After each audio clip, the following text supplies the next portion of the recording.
Hey there, welcome to another week's Content Creation Challenge. I'm Kenya Halliburton, and this week I challenge you to create what I call business communication policies. I know it doesn't sound all that fun, but bear with me, you're gonna love it. So do you have clear boundaries set up in your business that teach your clients how to communicate and work with you? If not, today's challenge is for you. So this week's challenge is a part of my relationship wellness series that is designed to help you create content that strengthens the relationship between you and your audience. And it was inspired by my own personal challenges with setting healthy boundaries in my own business relationships. See, for a long time in my business, I operated boundaryless. See, my clients could call, email, text me about what they needed or wanted at any time of day. And I felt obligated to jump when they came calling. But one day I had a mini anxiety attack and I sought the advice of one of my favorite Shira entrepreneurs by the name of Beverly Jones Durr,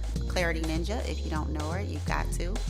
Anyway, she shared with me the art of the profitable no. And that is setting clear boundaries to protect my personal life, and that allowed me to serve my clients while also serving myself. So what came out of her advice was this idea of creating business communication policies. And this simple piece of content so transformed my business that I knew I had to share it with other Shira entrepreneurs like me who are stuck in a cycle of serving while sacrificing our own well-being and needs. So if you follow me or you follow me for any length of time, at some point, you'll hear me talk about my passion for serving busy women entrepreneurs with big ambitions and complicated lives. And it's mostly because I've been there, I get it. And as much as we try to, we can't run from our lives. And if you are a woman webpreneur, you have a unique opportunity to design your business in a way that supports your life and all its wonderful craziness, right? So the question becomes, how does creating business communication policies fit into that? Well, for starters, let me define what the term business communication policies mean. And again, there may be a sexier word for it, but the term simply relates to policies that outline your availability and expectations for communicating with your clients and customers. So have you ever driven to a store to pick up something at the last minute or really quick and walked up to the door waiting for those automatic doors to open for you? We're so spoiled these days. Only they don't open and your eyes rest up on the operating hour sign that tells you, yeah, we're not open.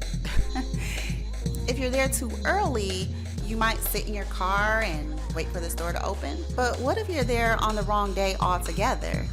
You're forced to go home and come back later or go to a different store, right? This is an example of business communication policies in action. That sign communicates a lot. It's telling you, the customer, expect for us to be open during these times and close during these times. Now, as a customer, you can make some decisions in terms of whether you wait or go to another store, but the boundaries are firmly in place. The store isn't going to open if it's not open, right?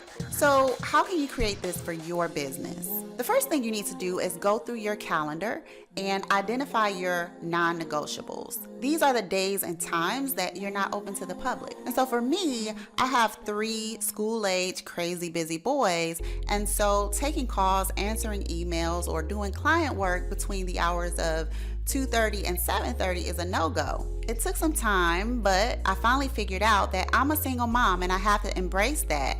And being superwoman is not really serving me. So I drew a line in the sand and I said, this is my kids' time. And if I compromise that, I hurt my family. And I don't want to do that. So what does that look like for you? Think birthdays, holidays, doctor's appointment, time off, time for working on your business. Carve out the time you need to manage and live your life. Next, set your business hours. When are you available for appointments, client sessions, implementation work? Are you off on Fridays, right?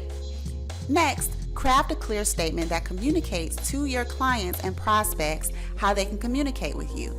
So I created a little blurb that lets clients know how to get in touch with me and what the limitations are around that. For example, this blurb here outlines communication expectations. Finally, what you want to do is combine all of these elements into one document. print it and put it somewhere where it's easy for you to reference so you don't forget what you blocked out, right?